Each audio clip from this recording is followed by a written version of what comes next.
Dear students, welcome back in your own class, Sing Science classes associated with PCB classes. And firstly, how are you? And sorry for inconvenient, क्योंकि 2 दिन video नहीं आया और उसका reason actually mic में थोड़ी सी problem थी और साथ में जो मेरा चैनल की जो क्या कहते हैं ये जो लिंक था ये एक्चुअली थोड़ा सा इसमें डिस्टर्बेंस आ रहा था, इसलिए ये वीडियोस नहीं आ पाई।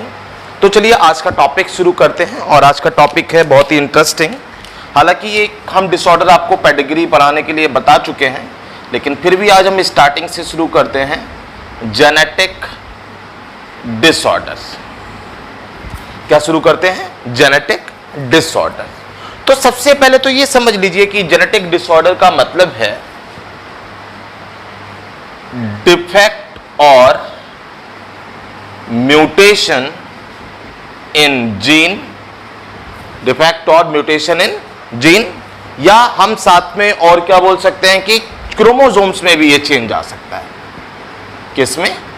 क्रोमोसोम्स में। तो उनको क्या बोलते हैं हम? जेनेटिक डिसऑर्डर बोलते हैं। सबसे खास बात ये जो हैं ये पास्ट होते हैं, पास्ट फ्रॉम, या पास हम सीधे past in the next progeny, next generation में ये पास हो सकते हैं। ये इनकी खासियत होती है। सबसे important thing, no cure for such diseases. इन डिजीजेस का कोई क्योर नहीं है, सिर्फ जेनेटिक काउंसलिंग जो क्या कर सकती है, the genetic counselling help to reduce the incidences of such diseases. तो हम सिर्फ जेनेटिक काउंसलिंग के थ्रू, उनकी हेल्प के थ्रू हम इनके जो इंसिडेंसेस हैं उनको रिड्यूस कर सकते हैं। तो अगर अब हम देखें कि जेनेटिक डिसऑर्डर में, तो जेनेटिक डिसऑर्डर में आपको 2 थिंग्स पढ़नी हैं। एक आपको इसमें पढ़ना है मेंडेलियन डिसऑर्डर। क्या पढ़ना है? Mendelian disorder.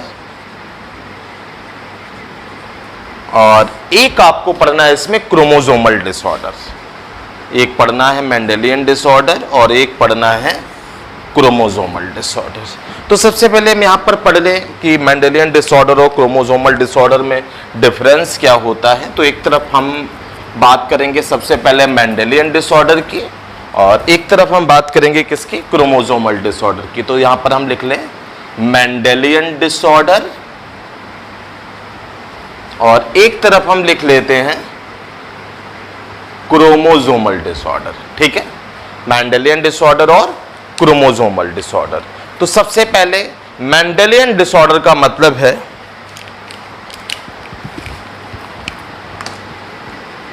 ऑल्टरेशन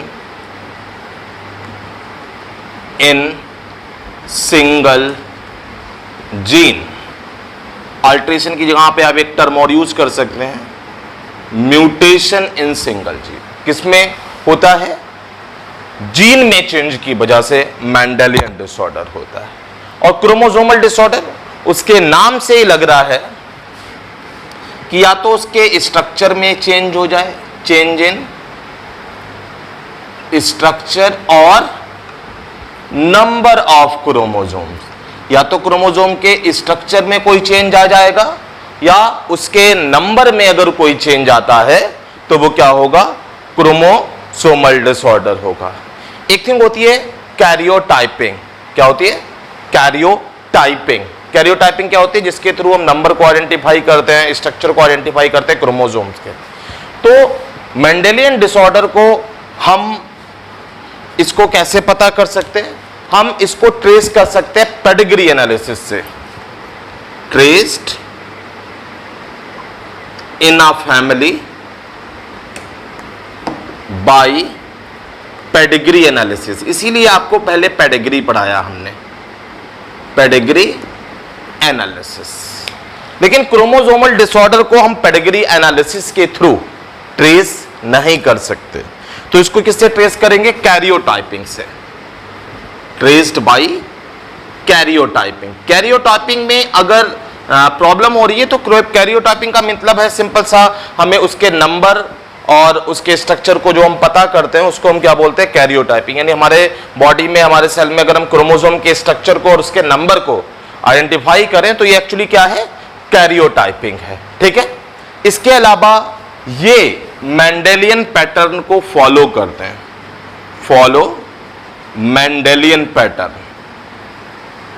किसको फॉलो करते हैं, जो भी मेंडेलियन का पैटर्न था, जो भी उनके लॉस थे उनको फॉलो करते हैं।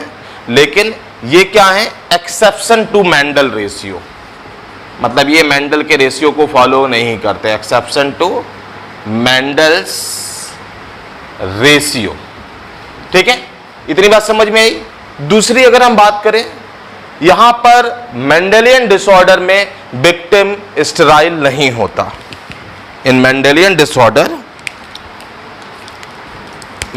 डिसऑर्डर में विक्टिम इज नॉट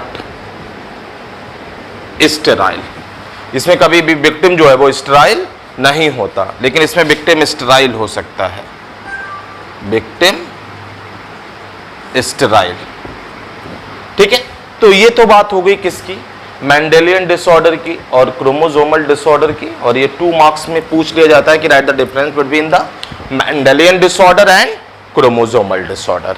अब आगे बढ़ते हैं, हालांकि आज सारे डिसऑर्डर नहीं हो पाएंगे, तो यहां से अब हम धीरे धीरे डिसऑर्डर्स पढ़ेंगे।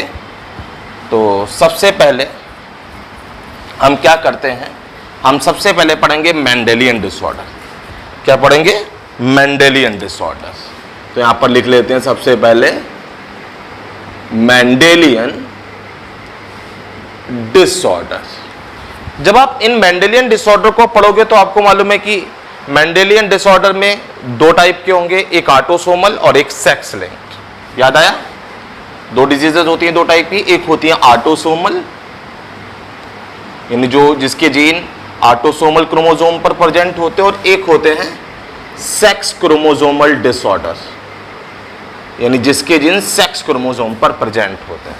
और इन ऑटोसोमल की भी अगर हम बात करें तो इसमें 2 टाइप के जीन होंगे, एक रिसेसिव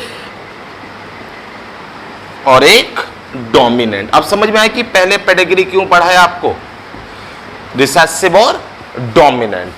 तो सबसे पहले हम शुरू करेंगे रिसेसिव इनहेरिटेड ऑटोसोमल डिसऑर्डर।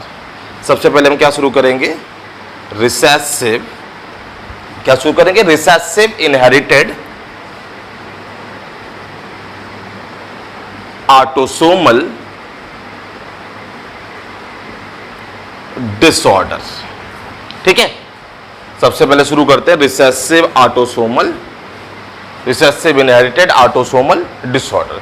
सबसे पहले बात सुन लीजिए कि ये जो डिसऑर्डर्स होते हैं ये एक्चुअली सिबलिंग्स में होते हैं, मतलब ब्रदर एंड सिस्टर में होते हैं, लेकिन उनके पेरेंट्स में नहीं होते। मतलब ये पेरेंट्स से इनहेरिट तो होंगे लेकिन उनके बच्चों को होंगे, पेरेंट को ये डिसऑर्डर नहीं होते। क्यों नहीं होते, अभी हम डिजीज के साथ में ये आपको बताएंगे, तब तक के लिए सस्पेंस बना रहने देते हैं। और इस रिसेसिव ऑटोसोमल डिसऑर्डर में हम जो पहली डिजीज पढ़ेंगे, जो हम आपको पहले थोड़ी सी भी बता भी चुके हैं, लेकिन हमने एक्चुअली सिर्फ थोड़ी सी बताई थी, वो पढ़ेंगे अब हम लोग सिकल सेल एनीमिया। क्या पढ़ेंगे, सिकल सेल एनीमिया पढ़ेंगे। तो एक काम करते हैं, ऊपर से रब कर लेते हैं इसको, बता बोर्ड में नीचे तक चला गया तो बाई चांस दिखाई ना पड़े, तो इसको हम रब कर लेते हैं और अब सीधे हम लिख लेते हैं क्या, सिकल सेल एनीमिया। क्या लिख लेते हैं, सिकल सेल एनीमिया। इसको पॉइंट वाइज में हम बताते जाएंगे आपको। तो देखिए, सिकल सेल एनीमिया की अगर हम बात करें, सबसे पहले caused by recessive mutant allele on chromosome number 11, caused by recessive mutant allele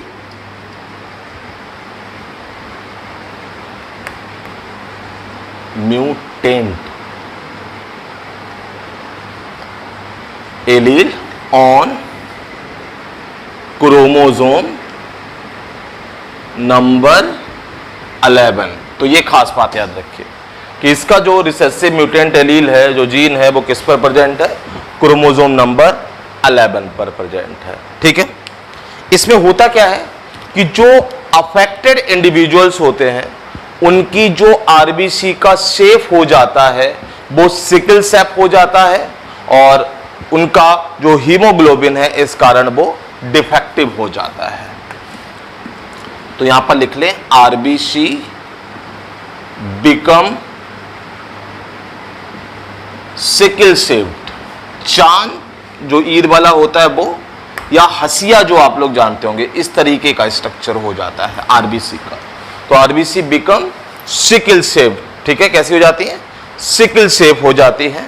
अब अगर हम इस जीन की बात करें, जो इस जीन कंट्रोलिंग डिसऑर्डर है उसके 2 एलील्स होते हैं। एक होता है